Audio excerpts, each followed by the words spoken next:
Coming up now is Fynn Fabry, and they have a wonderful talk entitled Boring Solutions Are Your Friend in Infosec and Painting. Take it away, Fynn. Yes, thank you for the introduction and thank you for having me. As the title already suggests, we're going to talk about boring solutions today, which doesn't mean that the solutions are necessarily going to be, all easygoing and everything, but they are considered quite boring, and you will soon see why. First, let me take away my headphones because now I just have to speak and don't have to listen, and then we can give it a go. I will start with the introduction of our acting character in this one, or the first acting character of several, to demonstrate a little with an everyday example. I'm a bit hesitant to call it everyday, but it was every day for the last 2 years. We are going to start with me clicking on the wrong screen. With our favorite tech bro. I'm pretty sure you all know or have an idea in your mind what I mean when I say tech bro. And if you don't, please look at the slide here and imagine the type. Any resemblance of Iron Man is purely not based on the characteristic that they think they can save the world. And they did try, if you would like to remember with me together, about 2 or 3 years ago. A little issue started that is keeping us all kind of busy right now. And of course, our favorite tech bros, which do not represent the entire tech community, but just a certain type, decided that this is, again, their point to save the world. In this example, they decided collectively, or not collectively, but a lot of them cropped up in my timeline, and probably a lot of you have seen it as well, starting to engineer ventilators, like hospital ventilators. And this is a very noble goal. Like, hospital ventilators are an important thing, an important gadget to work with. But also, as it turned out pretty quickly, them engineering them didn't solve any problems for 2 reasons. One, they would have needed years to develop actual medical grade ventilators. And second, hospital staff didn't actually need an enormous amount of more ventilators. One thing that they probably would have needed, and they still need, is more staff, but you cannot easily engineer it. And another thing that they quickly brought up that people needed also outside of hospitals were face masks. And PPE was running in short supply at that point. So basically what they were saying again and again is, if you want to help out, go home and sew some masks. And in this little example, that is not part of tech in detail, but like, it just gives you an image of the issue. Sewing cloth masks was, by this demographic, the tech bros, considered to be very boring. Somebody else could do it. Somebody else could just do it, as they like to insist. But there is no just about that. It is a very important task. It is a task that does not require an enormous amount of skill, but some type of skill, and it requires people's time. And it just wasn't being done in the amount it would have been required. I mean, there were other things that they also could have done. They could have gone shopping for the elderly neighbors and everything, but they decided to focus on the thing that is, innovative and prestigious and interesting, and not on boring solutions that actually might have helped someone out. Now, in our everyday life, these people don't really go around trying to engineer things for hospitals on a day-to-day basis, but they do work for big corporations with basically the same mindset. I am going to go out there and save the world. Now, what does that look like? Again, we want interesting, fascinating solutions that are going to guarantee you fame and people looking up to you and being like, oh wow, what a man. Like, for example, currently, blockchain. If you are the guy who understands blockchain, you are probably going to get somewhere in your career, or can exchange this for several currently in style topics like artificial intelligence, NFTs, and what have you, whatever is going to be the next great fad. But the problem is, I yet have to encounter an issue that is resolved by blockchain. There are some issues that might be resolved by artificial intelligence, but let's burn that bridge when we get to it. So, our executive here is not very impressed because, yes, this is a very nice blockchain, but it's not solving my problem, or at least that is what we would be expecting to happen. What actually often happens is that in technology, the topic is hyped and everybody wants it, no matter how good it is for the problem. And the executive is going to be over the moon. But the actual and reasonable reaction would be to be kind of disappointed that this is your solution to cybersecurity risks, because it doesn't actually solve anything. The question is, what is the cloth masks and going shopping for elderlies in this situation? What could you actually do? And, well, might be boring. This is what we're going to talk about now. One of these things, from my experience with companies in varying sizes to the point of like international companies handling a lot of money, was an asset management database or a computer management database. Now, when I talked about that to some friends, when I started working with companies like that, they were like, but aren't you a consultant for cybersecurity? Wouldn't you be looking for vulnerabilities or something? Isn't this like not a security topic, but more like a general IT topic? And, oh, sorry, I keep clicking. And basically they are not wrong. But the problem at hand is that a lot of companies do not have such databases, or matter of fact, they have several of them, and these databases contain conflicting information. If you take a closer look, they do not actually contain all the assets that they have. They contain assets that they had 10 years ago, but that that are gone now. So basically, they somehow have this thing, but maintaining it, cleaning it up in the first place, or maybe even establishing it, if that's not a thing right now, is a lot of work to do. And unfortunately for our dear tech bro, this work is not very prestigious and shiny and innovative. CMDBs are tried and tested technology. It's a database that contains data. The important part and the artistic part and the part that is actually worth your money is the part where you aggregate and sort and update the data that is in the database. But this, again, is not a very innovative and very prestigious task to do, right? But assuming that our good friend here actually wants to help out, I guess he's going to have to acquire some other skills than building a blockchain. So let's take a quick look at the skills that you might need for this. Network knowledge, by which I mean network as in computer networks. Like networks consist not only of laptops that you stick to a networking cable, but they consist of a lot of things. There are routers, there are switches, there are servers, there are end products, what have you. There's a lot of stuff in there. You have to know how to handle it, how to handle all the protocols. And for this job of keeping a CMDB updated or aggregating all the data, you don't have to be the networking guru that could just bootstrap a company-wide network, but you should have heard about how things connect together. So, basic networking knowledge. Networking in the sense of talking to people, because the assets that you are trying to catalog are run, created, and dismantled by people. So, interacting with them is kind of a necessity. There will always be situations, even if you have a good process in place, where you will find out somebody's not playing playing along the book. Somebody's doing something else. You have to find out why to prevent this in the future. Or you have to find out why somebody decided to put wrong things into the database or whatnot. You have to talk to people because they are running the assets that you need to secure. Then some kind of bookkeeping, in the sense that you have to check regularly that your update processes and everything is working, and that your database is actually functioning. And last but not least, something that I did a lot in that phase of my career, sorting and analyzing data, especially really badly structured data, because there's going to be a lot of it.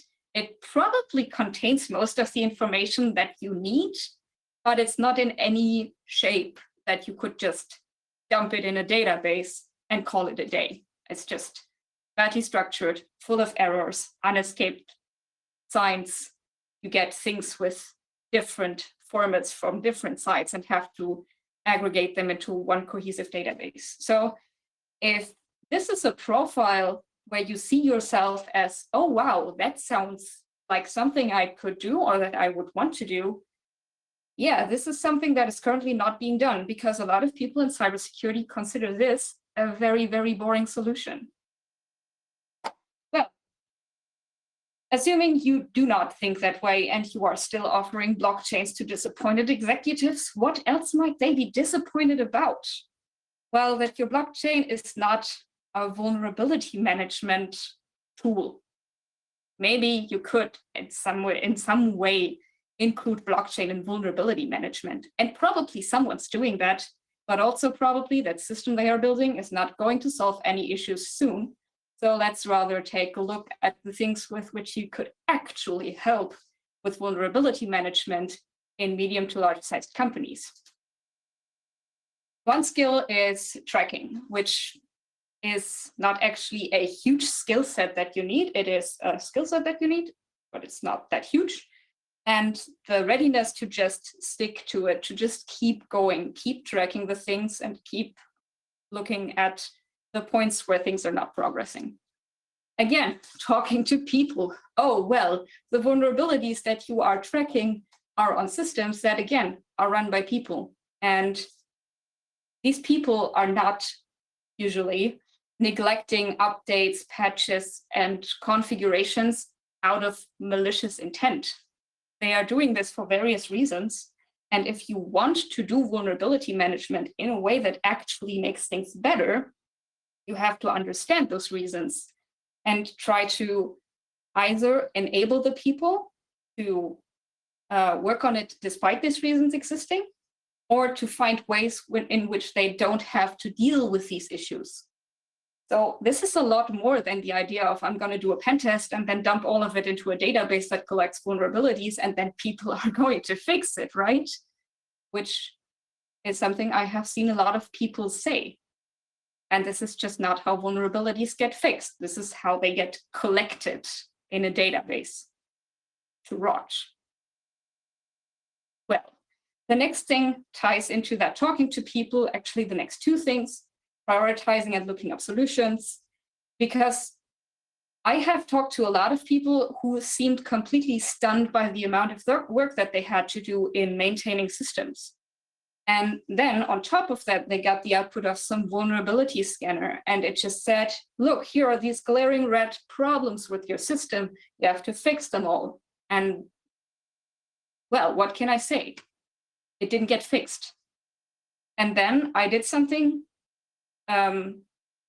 It felt to me like a task that is not even worth anything, because it was like just looking at these outputs of the vulnerability scanner and then sending out these issues with instructions to fix them that I basically wrote out of some tech tutorial on YouTube and put this in an email and sent this to the person responsible for this system. And later I got feedback from them that this was a really valuable service to them, because I took the prioritizing and the overwhelming amount of information that they had to process in order to find out how to patch and chunked it down into one email for them to just follow along.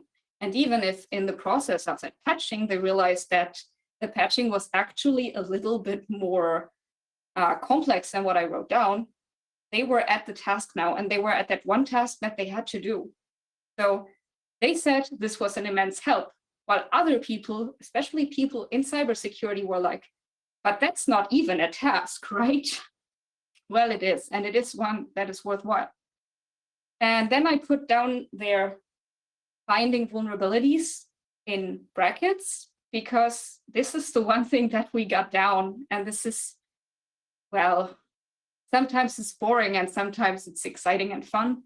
But anyway, this is the point where you don't have to argue with people in cybersecurity that this has to be done. They are pretty much on top of that. That's pen testing. Everybody agrees pen testing and red teaming and vulnerability scanners are a good thing.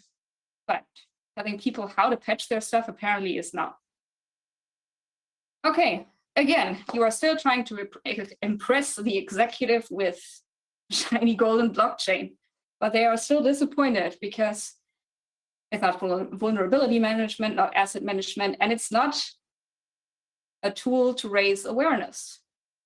Raising awareness is something, if you tell that to somebody from cybersecurity, from the technical part of cybersecurity, very often you get people looking down at you like, excuse me, this is the social issue.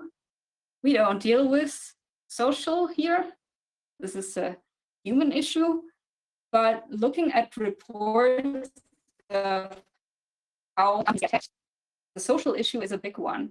The FBI in some reports suggested that probably a quarter to a third of yearly successful attacks on companies, I presume in the US, they didn't say that, but I presume they measured it in the US, were initiated by phishing or similar kinds of social engineering. So the problem was people. And we cannot put that problem aside by just saying, oh, well, then they have to behave more secure. Because guess what? If you say that, they are not going to change anything. Behave more securely is not an instruction, especially not for someone whose primary field of work is not cybersecurity, but anything else. So this is actually a task that we have to be aware of and that we have to take care of, we as people who know about cybersecurity. But what kind of skills do we need there? It might come to as an absolute surprise to you, but the probably most important part is talking to people, because you have to make these people understand what the issue is and why this issue is important. Then we have more skills that basically tie into talking to people. You need empathy. If you do any of the previous tasks I talked about and you don't really have a lot of empathy, that's okay. You're talking to people about technology. Here you are talking to people about their behavior as humans. So you need empathy, first off, in order to understand their problems that you want to work out with them. And second, to talk to them in a way that they actually listen to you. If they feel like you're condescending them, or if they don't understand a word of what you're saying because you're far too technical, it's not going to reach anyone and it's not going to do any good. So you need empathy, you need presentation skills, which is a conglomerate of squishy skills. Again, a thing that cybersecurity communities don't really like to work with on a large, like a lot of them don't like to work with it. There is a growing group of people who like to work with it, and this is great. But a lot of people are like, I don't know. This is not a web server. Gotta stay clear of it. But yeah, presentation skills. Things like talking fluently, preparing material that people stay focused on. How even works focus? Do you know how focus works? If you want to give a presentation, better think about it. Design as part of presentations, but also as part of, for example, if you want to design a handout, or if you want to design a poster or a website that informs people about things that are important. And last but not least, you should know about social engineering. There are some minor technical security loopholes that you also should know about, but mainly if you want to raise awareness for cybersecurity, social engineering is something that you want to at least theoretically know about, because this is what is going to help you to tell people what the danger is, where the danger is coming from. So we have 3 things now that you can help big companies with. And I can promise you that they are going to appreciate it. There are some medium and small-sized companies that are not going to appreciate it, because all of these 3 topics have one in common. They are a lot of work and they have to pay for that work. But in the last 2 years, I have seen a constantly growing awareness in companies that this is actually an important thing to do, and that this is something that they have to pay money and other resources on to fix it. So if you are maybe in the situation that you think is cybersecurity a place for me to work in? And you were so far scared by people telling you that you can't because you are not technical enough and you don't know enough about hacking. Yes, screw that. Here are some options. There are more, but here are some options how, when having a minimum amount of knowledge of, the hard security practices, you can make a significant improvement to the cybersecurity of a company. This was the part about cybersecurity. I have to quickly change my setup a bit. So I am going to give you a standby screen because I have to shift the camera and I don't want you to get motion sickness. Oh wait, that doesn't actually block out the camera that I have to shift. Never mind then, I'm going to take over the camera and you have to deal with it. And then we are going to go to the art part of this talk. Because not really that surprisingly, the idea that you can do simple, well, non-complex things that are quite boring in order to improve your life is not limited to cybersecurity. So let's go over here and travel to my sketchbook.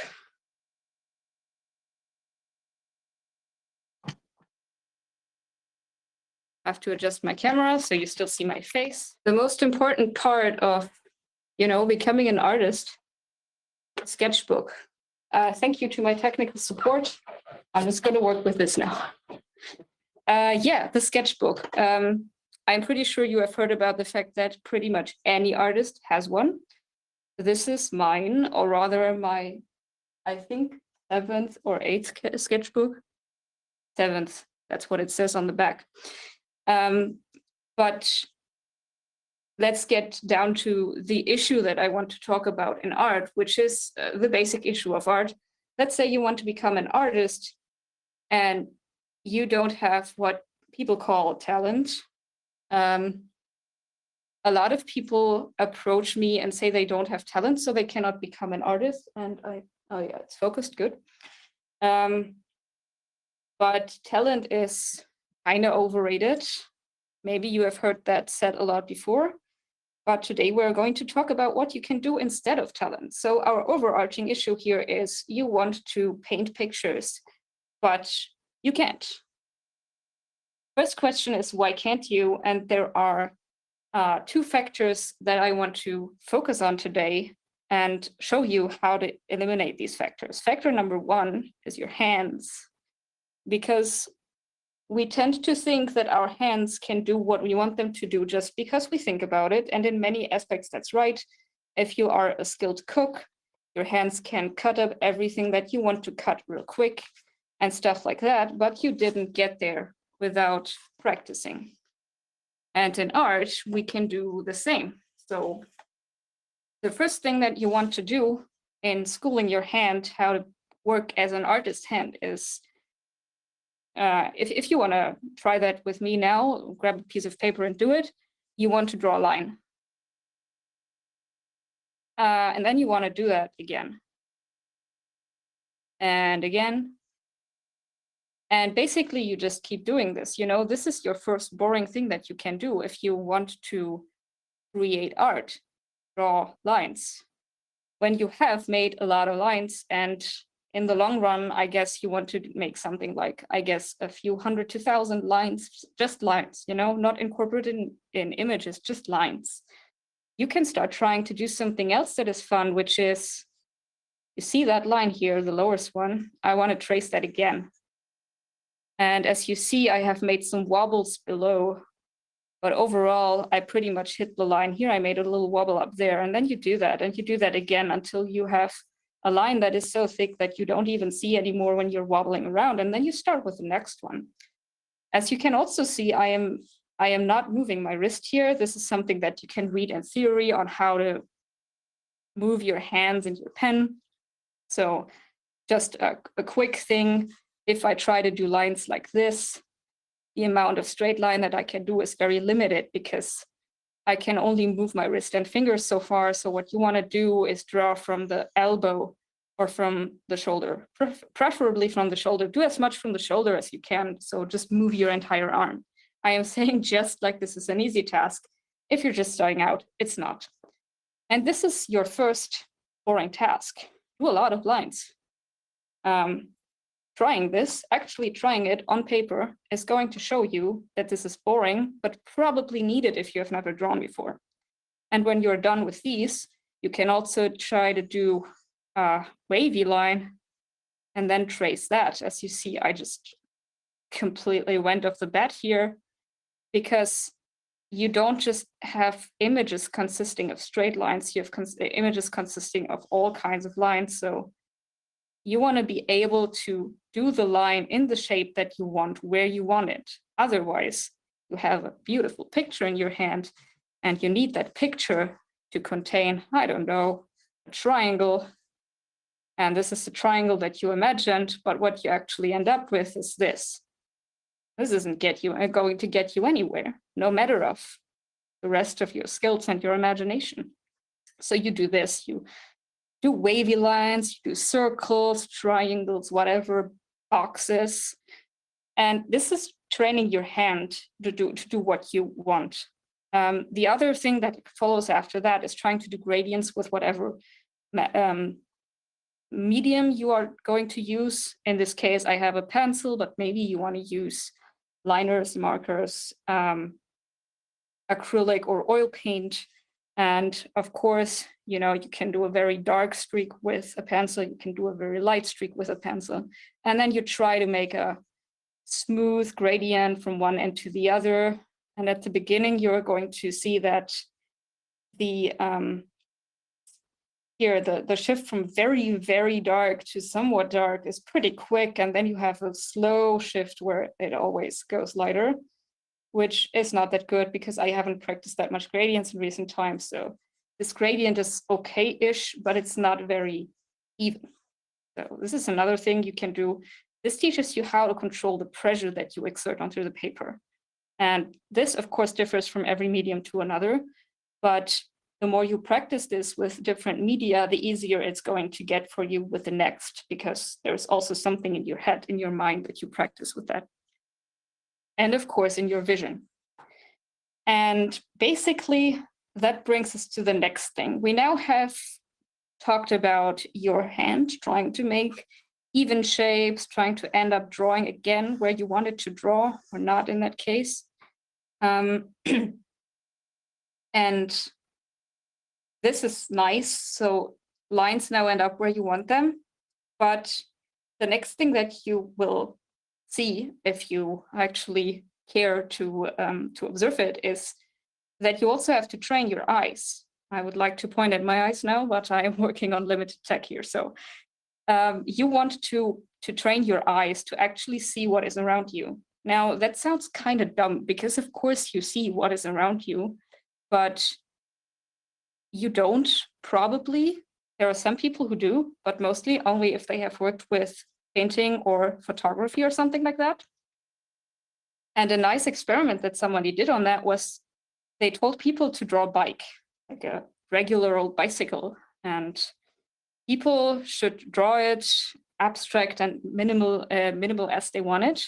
And a very common, like, the results were not as uniform as you would imagine them to be, because we all ride similar bikes, but they had some common factors. Like, for example, they all had two tires, two wheels.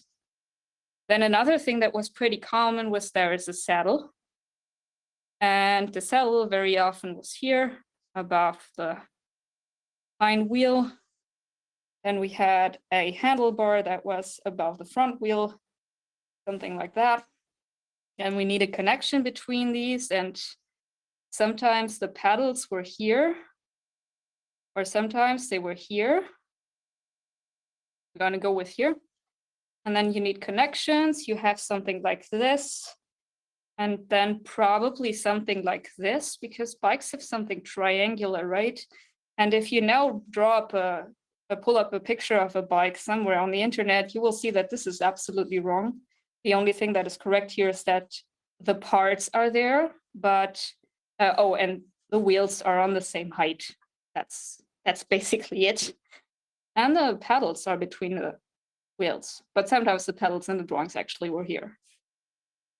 When you now look at bikes, like if you went outside now and would look at a bike, because I primed you like that to look at it, then you would see that actually you have a hind wheel, you have a front wheel. The handlebar is kind of here, but also like a little more here. It's not above the middle of the wheel, but a bit above the wheel. And then you have this swoopy thing that connects it to the wheel. I'm sorry. Then you have the saddle. The saddle is not at all above the hind wheel. It's maybe a little bit above here. And then the connection to the hind wheel is like this. And you have a connection like this. The pedals are actually here. That's right.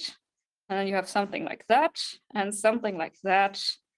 And some kind of connection between the saddle and the handlebar, either like this, if it's a bike for people who have issues with raising their legs very far, or for more sportive bikes, it's probably here. And sometimes you have something to put luggage on here, or maybe you have a kind of basket here. But basically this is much closer to a bike than this. But this is something a lot of people drew because they don't really look at bikes. And why would they? They don't need it. This is not flaming them for being stupid. They just take in information that is important to them. And the fact that the saddle is not above the hind wheel, but here, is not really important to their everyday lives. And this is just one example. You walk through your life not seeing things, or rather interpreting them in this way when they are like this. But when you start to draw, you have to get rid of this. You have to learn how to actually look at things, which is what I mean when I say you have to school your eyes. So again, with the boring things, this is a little less than just boring, a little less boring than just drawing straight lines. This is a bit more exciting, which is you start drawing things that you see. And please do yourself a favor. Don't take the most exciting things. Start with simple and so-called boring things. One nice thing I found is an apple. If I tell you to draw an apple, you would probably end up with something close to, well, that's a bit pointy here. Let's start that again. Better. Something like this.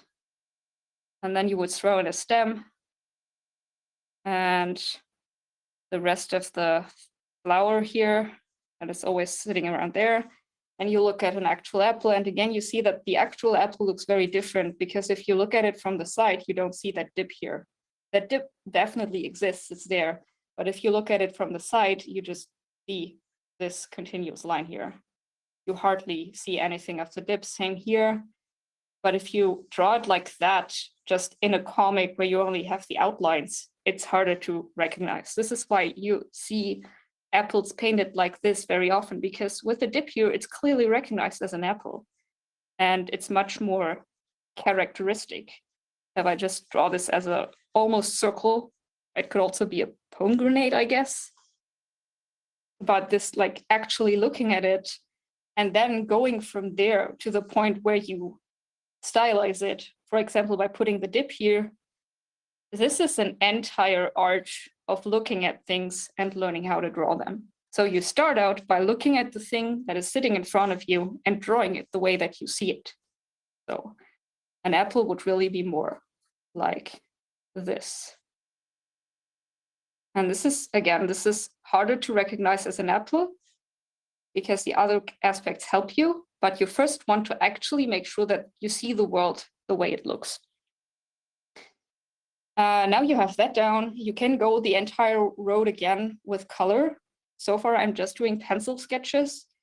You can start shading. This is all stuff that you just have to do a lot. So this is, again, the boring part. You have to draw a lot of these simple images. You have to shade them in very simple ways, and do yourself a favor and don't spend an enormous amount of time on them.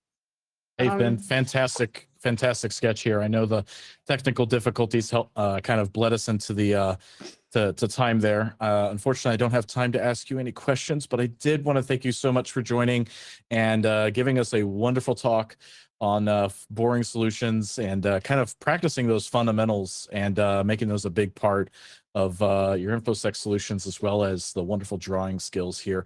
I noticed wonderful drawings and painting on your slides. I think there were some questions about how in the world you painted those and things like that. So maybe jump in the chat or give us some info about that. We can pop into the chat because some folks were really wanting to know how you did that, what you used. So, but thank you so much for coming on to PancakesCon and sharing with us your knowledge and your skills. Sure. Thank you for having me. I will definitely be around in the chat for questions. Other than that, you can find me on Twitter as shark_general. And thank you for listening. I hope you had a great time and have fun with all the commencing talks at this con.